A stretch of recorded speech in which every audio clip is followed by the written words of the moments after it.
Man, if I would have gone upstairs to put on some makeup for this video would not be happening. And these videos should have been happening a long time ago now. I've been putting it off for a while. But anyway, I'm gonna ramble and then it's gonna have to be edited. But yeah, I was in the car and I was riding around, and I was letting myself hear myself. And right now I'm dealing with myself. I'm coming with all my imperfections, and this is a very vulnerable moment for me right now, but I feel like it's necessary. So this video is about basically encouragement, because I'm in a position where I need to encourage myself. And I got this message that I believe was from the Most High, that I needed to be doing this particular thing that I want to do, that I've been pursuing since around COVID time. And I don't have my mic on either. Again, if I would have stopped and did all of that, I would not be filming right now. This is something that just has to happen. So I stopped what I was doing and I drove home, and I was like, I'm going home to film and forget the rest. So I feel like I've never experienced anything like this before, because I've been knowing what my purpose is for a very long time. I got into cosmetology very early in my life. I went to beauty school. I graduated beauty school at 19 or 20. And I went through a little rough patch financially after beauty school, but I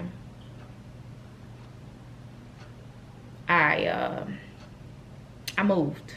I left Louisiana and I came to Houston. My mama didn't want me to come. My grandmother didn't want me to come because they love me and they wanted me to stay where it was safe. But I just have always been that kind of child or person that I wanted to go. I wanted to get away. I wanted to drive. I wanted to move around. Like, I just was fearless. So I got into my career very early, and I was so very grateful because, man, throughout my life, I have met so many people who don't know what they want to do, don't know what they're doing, confused about what they're doing, wanting to jump into, for instance, jump into cosmetology, but feeling like they're too old to do that. And I just felt so blessed that I had gotten into my career very early on, and I came to Houston, and I promise you, it just took off. I didn't do anything special. It was just my time, I guess. That's the only thing that I can say, because a lot of the times when it was taking off and people were requesting me, I was a little unsure of myself, and I was like, why they want to come to me? This is not even that good. My work. And I had long hair at the time, and so I had people with short hair who didn't want to come to me because I had long hair, and they're like, nah, I'm gonna go to her. And then I got my hair cut, and that's when short hair took off for me. I ain't know how to cut hair like that. I was basic bob, flat iron, roller set kind of hairstylist early on in my career. I wasn't doing anything super special. Cutting was fascinating to me, but you know, cutting is scary. But the Lord had that happen where I cut my hair, And then short hair people started requesting me when I was at Walmart. I had a perfect location in that, my spot, my booth in there. It was just, everything just lined up perfectly. I lived close by. It was just perfect. I was young. I didn't have any children. I was single. It was just a perfect setup.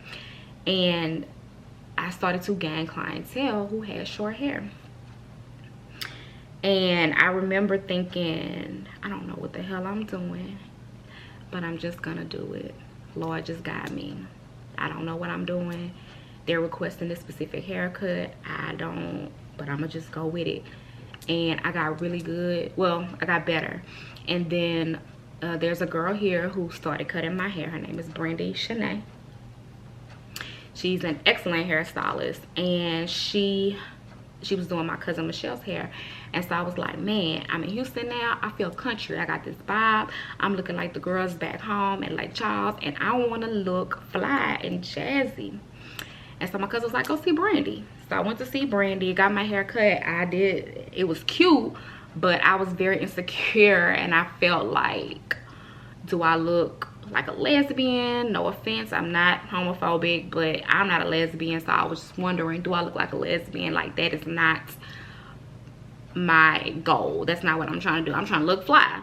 But coming from a place like Louisiana, where hair is praised and worshiped, that's a perfect example how you can get stuck in what people tell you about yourself, and you start to believe it. That's, for the lack of a better term that I'm trying, or a better phrase that I'm trying to find, but I can't locate it right now. But yeah, people and circumstances and just your environment will mold you to believe certain things about yourself. So I was very insecure for a little while. I put weave in, I did all kind of stuff, and then eventually I got really comfortable with my short hair. Okay, this is how I learned. This is how I figured out how to cut hair the way that Brandy was doing it. Brandy doesn't know this. I never talked to her about it, but she was the mold that I went after, because again, Bob Roller said, girl, I would go to Brandy's and I would watch her do other people's hair, and I was fascinated. I thought it was like, oh my God, that is so cool. And I'm very sensitive. I can feel things. I can visualize. I'm a Pisces. I'm very creative. I can figure it out, and I can become really good at it. I didn't know that then. I know that now about myself. So anyway, she's cutting my hair, and I'm feeling how she's doing it. I'm just feeling it, and I'm like, okay, she's cutting here, she's cutting here, she's leaving the middle, she's putting her hands like this, like parallel against the head, and then perpendicular for other parts of the cut. Whatever it was she was doing, I was paying attention. And then I would go back to Walmart and I would apply what I learned. And then I ended up finding somebody else that was closer, that was in the salon while I was working. And this is a story for another time. But that, I'm just saying all of that to say that my cosmetology career took off for me very early on. I had a high request of people who wanted to see me. And one of my clients, Tasha Tasha Rutherford, she said, Leslie, all these people in here are waiting on you. You need to go on your own. I want to say it was her and my classmate Lewis's mom. They both were like, you need to leave here. Queen told me the same thing. Queen said, you need to leave, you need to go. And Queen is the one that told me to go to Alex Burton and talk to Jana. That's the manager at the time. I went and I talked to Jana, and she asked if I had clientele. But anyway, I ended up getting fired from Walmart, and it just lined up. But I had already, anyway. What was I saying? I got to Alex Burton, and it took off for me. It just went like that. And I don't know if it was just the newness of me being in Houston and being in a new place. I don't know. I was different then. I had a lot more zeal. And that probably has to do with me being ignorant, because I'm a true believer that ignorance is bliss. It is. The more you know, the more that is required of you, and it is burdensome. The less you know, you can be stupid and dumb and ignorant and just do what you think is best and just go with the wind fabulous. And that's what I did back then. I'm not able to do that now because I know too much. I've been educated too much. I've read too much. I have learned too much. I have acquired a massive amount of information about things, about life, about people, about business, about money, and about myself.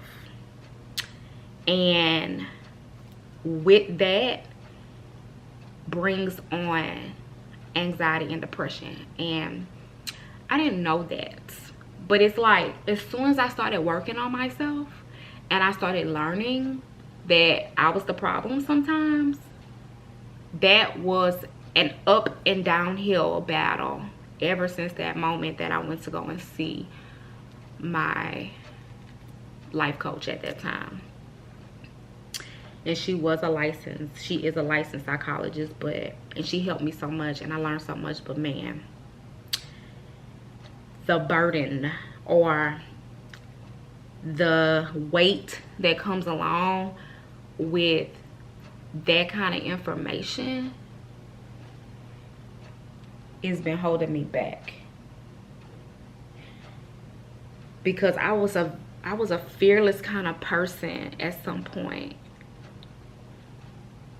Like, I was just sure of myself. I had a lot of confidence. I had a lot of zeal and go get it, and I don't give a F. I had a lot of that. And now it's like I'm still that person, but with the information that I have now, with the knowledge, wisdom, knowledge, and understanding that I have now, I can't allow myself to be ignorant.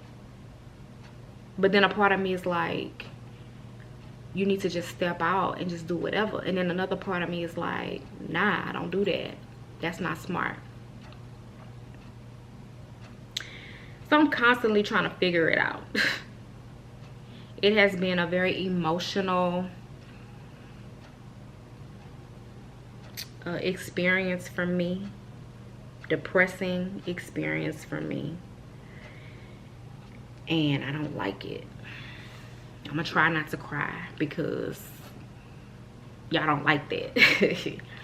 But I'm gonna just be myself, because I'm in a storm right now in my personal life, and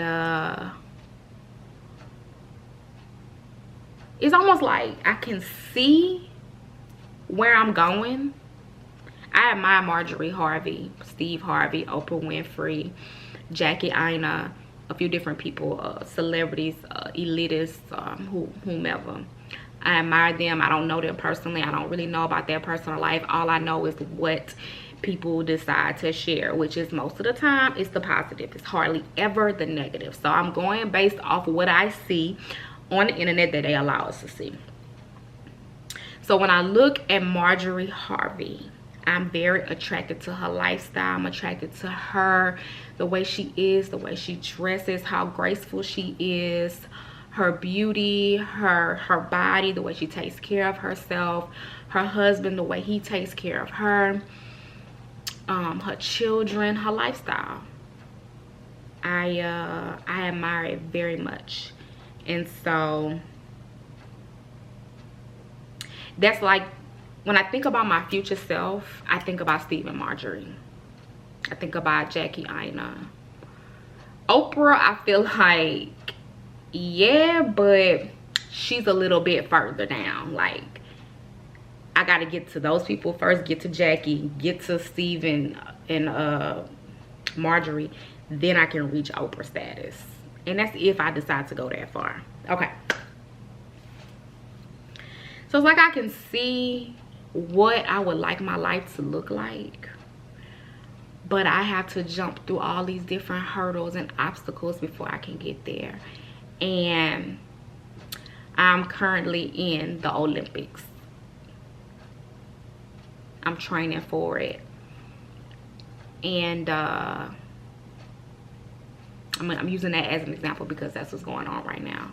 I'm training for the Olympics, and it's tough. It is hard. It feels like I need to give up, but I gotta keep going, right? So I feel like I had my passion, I had my purpose, and I knew what it was, and I was gonna be doing that to the end of my days. And then I've been allowed to experience and learn and gain all of this wisdom, knowledge, and understanding from others, and just from things that I'm constantly consuming, that now my purpose has